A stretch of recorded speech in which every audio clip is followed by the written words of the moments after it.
मला एक कॉन्ट्रॅक्टर भेटले, मला म्हणले निंबाळकर 5 कोटी रुपये देतो, माझ्या मुलीला लहान करून द्या. मी म्हणलं मला तुमचा प्रश्न नाही कळला. तर ते म्हणले मी कॉन्ट्रॅक्टर होतो, पहाटे उठून मी साईटवर जायचो, मुलगी झोपलेली, रात्री मी उशिरा घरी यायचो तरी मुलगी झोपलेली, एकच मुलगी तरी ती झोपलेली, रविवारी तिला सुट्टी, शनिवार रविवार, पण मी साईटवरच असायचो. आता ती सेटल झाली अमेरिकेत लग्न होऊन, मी इथंच असतो, व्यवसाय बंद केलाय वयामुळे, आणि जेव्हा केव्हा मला भेटा वाटतं तेव्हा मी लगेच फ्लाईट पकडून तिकडं माझी ऐपत आहे. पण आता काय झालंय, आता फॉर्मॅलिटीज शिल्लक राहिलेत. येते पाया पडते, दर्शन घेते, पप्पा काय प्रोग्राम आहे, कसं शेड्यूल आहे, काय वेळापत्रक आहे, कुठे फिरणार आहे, कुठे जेवणार आहे, काय, हे सगळे प्रश्न छापील राहिले.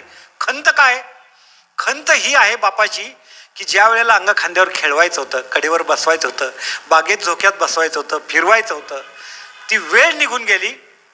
Time has gone. आता 32 वर्षाच्या मुलीला कडेवर नाही घेता येत.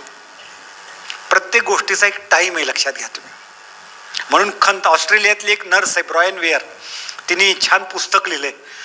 बेड शेवटच्या क्षण मोजणारे जे पेशंट्स होते त्यांचे तिने इंटरव्ह्यू घेतले आणि त्यांना असं विचारलं की काय राहून गेलं असं वाटतंय.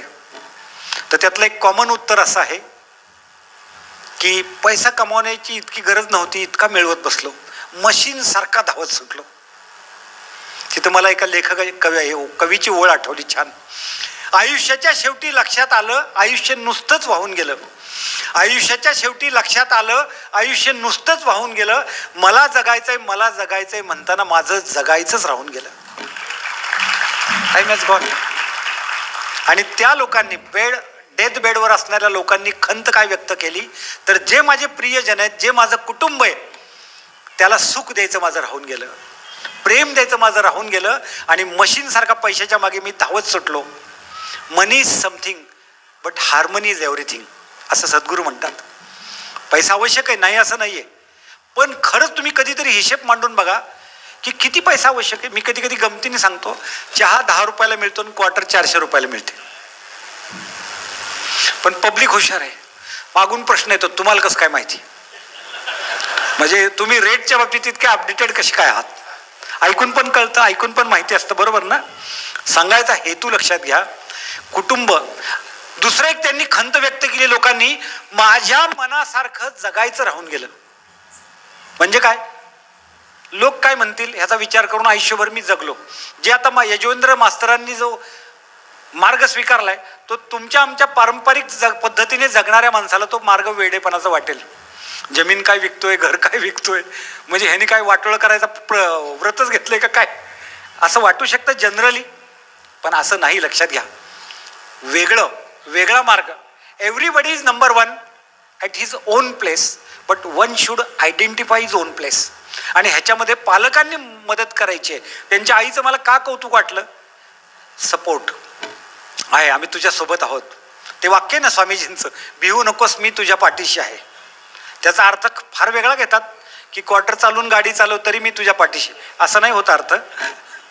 अर्थ आहे मी दिलेलं ज्ञान तुझ्या पाठीशी आहे, ते वापरून तू सुखी हो. इतका सरळ साधा अर्थ आहे तो. नॉलेज इज गॉड असं सांगणारे सद्गुरू आहेत. त्यामुळे तुमच्या मुलांच्या पाठीशी तुम्ही उभे राहा. आई वडिलांचा इतका सपोर्ट पाहिजे ना मुलांना की मुलाचा कॉन्फिडन्स 100 टाइम्स वाढला पाहिजे. माझे आई बाबा माझ्या पाठीशी, जगातल्या कुठल्याही संकटाला मला घाबरायचं कारण नाही. इतका आत्मविश्वास मुलांच्या मध्ये पालकांनी निर्माण केला पाहिजे. पण ते काय होतं, आपल्याला घिसापिटा मार्ग आहे ना तो जरा बरा वाटतो. म्हणजे पहिला तू शिक, नंतर लग्न कर, म्हणजे पहिले नोकरी पकड, मग परमनंट हो, मग नोकरीच्या जागी छोकरी येईल, मग तुला आणखीन 2 मुलं होतील, आमच्या जन्माचं सार्थक झालं. हम दो हमारे दो, सर्किट कंप्लीट. समाजासाठी आपल्याला काहीतरी करायचं याचा आठव असणं आपल्याला खूप महत्वाचं आहे, लक्षात घ्या.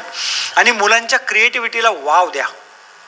सचिनला कोणी गाणं म्हणायला सांगत नाही, लता दीदींना कोणी क्रिकेट खेळायला सांगितलं नाही.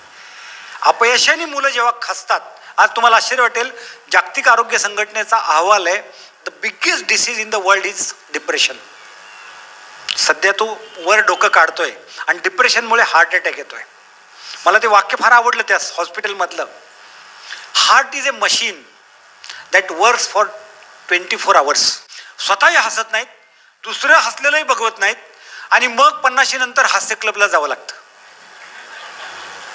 आणि मग तिथं कृत्रिम हसायला सांगतात. पण तुम्ही कुठल्याही डॉक्टरला विचारा, त्या क्षेत्रातल्या बाय हार्ट हसणं यावं लागतं, कृत्रिम हसून चालत नाही. आणि विशेषतः महिला वर्गाला सांगतो, ज्यांना हसायची सवय आहे ना त्यांना पार्लरला जायची सुद्धा गरज नाही, ब्युटी पार्लरची गरजच नाही त्यांना. माझं प्रामाणिक मत आहे. सगळ्या स्नायूंना व्यायाम होतो हसण्याने. पण ते काय, महिनाभर ना हसायचं आणि मग तिथं जाऊन घासायचं. काय म्हणजे गंमतच वाटते मला कधी कधी. पैसे देऊन, सांगण्याचा हेतू लक्षात घ्या, सतत हसत राहिलं सतत. आमच्याकडे पाहुणे एक आल्या होत्या, आता आम्ही 96 कोळी मराठे ना, मग त्या म्हणल्या बाया माणसांनी इतकं हसायचं असतं काय. तिने मला सांगितल्यावर मी तिला म्हणलं आता दोनच मार्ग आहेत, एक म्हणजे त्या जाईपर्यंत हसू नको, आणि दुसरं म्हणजे मग लवकर जातील ते बघ. करायचं काय, आपल्याच हसण्यावर जर त्या बंदी आणायला लागल्या तर करायचं काय, लक्षात घ्या तुम्ही. त्यामुळे आणि काय लागतो, कपड्याला इस्त्री ठीक आहे आपण समजू शकतो, चेहऱ्याला कशाला इस्त्री पाहिजे, चेहरेच काय काय इस्त्री केल्यासारखे असतात ना. म्हणून आनंदाने जगणं, हसत हसत जगणं. आणि जन्मच मुळात पर्पज ऑफ लाईफ काय, आनंद वाटता वाटता आनंद लुटा, हा सद्गुरूंचा संदेश आहे. आणि त्याला पैसे फार लागत नाहीत, लक्षात घ्या, शहाणपण लागतं. आयुष्य घरामध्ये पती पत्नी सारखं बेस्ट फ्रेंड कोण नाही, असं माझं मत आहे प्रामाणिकपणे. आता माझं वय 66 आहे, तरी तुमच्या पुढे ते गुपित उघड करतो, कारण मला वाटतं सगळ्यांनी ते फॉलो करावं. सून आली, जावई आला, नातवंड झाली, तरी मी बायकोला रोज आय लव्ह यू म्हणतो, रोज म्हणतो मी.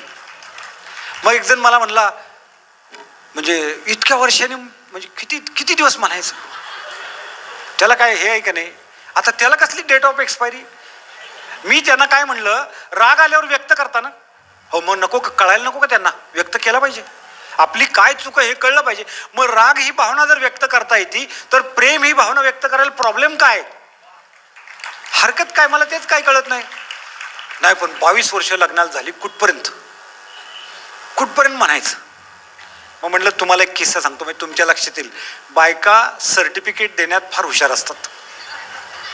एका माणसाच्या 75ला मी गेलो होतो, भयंकर रागीट व्यक्ती, यशस्वी बरं का, मटेरियल प्रोग्रेस भरपूर आहे, पण अत्यंत रागीट, शिस्तीच्या नावाखाली काही लोक असे वागतात.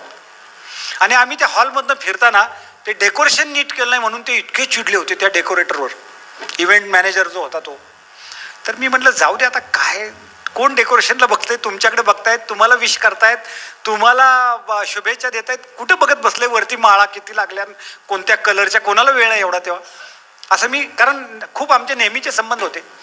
त्यांची सौभाग्यवती सोबत चालत होती आमच्या सोबत, एका वाक्यात तिने सर्टिफिकेट दिलं. म्हणजे महिलांचं मला त्या बाबतीत कौतुक वाटतं, त्यांना थोडक्या शब्दात आपलं म्हणणं मांडता येतं.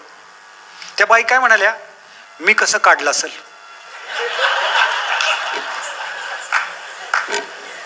75च सर्टिफिकेट हे. मला गंमत वाटते भांडताना. आणि कृपा करून आपल्या मुलांच्या समोर भांडू नका. सार्वजनिक बाग आहे ना, तिथं काय असेल ते भडास काढायची, मोकळं व्हायचं आणि भेळ खाऊन परत यायचं. भांडणाला डेट ऑफ एक्सपायरी किती, संध्याकाळपर्यंत, बस बेडरूम पर्यंत जाईपर्यंत एंड झाला पाहिजे भांडणाचा. काय काय लोक इतका अबोला धरतात, गंमतच वाटते, फार मजेशीर असतं सगळं. म्हणजे एका माणसाने असं केलं की बायकोशी बोलत नाही म्हणल्यावर चिठ्ठी लिहून ठेवली की सकाळची लवकरची गाडी आहे, पहाटे उठव 5 वाजता. आता बोलत नाही, अपेक्षा तेवढ्याच की पहाटे 5ची गाडी आहे, म्हणजे 5 वाजता उठव, म्हणजे मला गाडी सापडेल. बायका हुशार असतात. तिने 5 वाजता उशाला चिठ्ठी लिहिली, 5 वाजलेत उठा. तुमचं तुम्ही बघा काय असेल, बरोबर ना. तर असं न करता, मी सांगितलं ना बेस्ट फ्रेंड आहे. बघा ना तुम्ही, बाहेरचा माणूस किती वेळ भेटतो हॉस्पिटलमध्ये येऊन, अर्धांगिनी, सहचारिणी. सद्गुरू तर म्हणतात तीच वैष्णवदेवी आहे, जिवंत वैष्णवदेवी. तुळजापूरला जायला तिला ती 9वारी साडी नेसायची, मग ती परत तीच विकायला येते पुढे स्टॉलवर. कोणी उद्योग सांगितलाय, त्यापेक्षा एखादं फूल घेऊन गेलं, हॅपी बर्थडे म्हणलं, बायकोचा आठवणीने वाढदिवस लक्षात ठेवला, सगळं. इतकी चांगली मैत्री असूच शकत नाही दुसरीकडं. लग्नात अनाभाका घेतलेले असतात बघा, एकमेकाला व्हिडिओ असतो ते जिलेबी. आता काय नाही, आता हे आई कुठं काय करते ह्यांचं लोकमत चाललंय असं. असं नाही करायचं, लक्षात घ्या तुम्ही. मुलं सुद्धा उडून जातात तो करिअर त्यांच्याला निघून जातात. आपण दोघे एकमेकांना असतो, त्यामुळे आपण दोघांनी प्रेमाने राहणं हे खूप महत्वाचं आहे. आणि कोविडसारखा आजार असू देत नाही तर आणखीन काय धंद्यातले चढउतार असू देत, बायकांचं पण कर्तव्य सपोर्ट करायचं असू द्या. मी आहे ना, तुम्ही का काळजी करता? जे असेल त्यात आपण हे करू. मी सांगितलं ना, पैसे फार लागत नाहीत. आपल्याला भीती वाटते फ्युचरची म्हणून आपल्याला संचय करावा वाटतो, काही फारशी गरज नसते त्याची.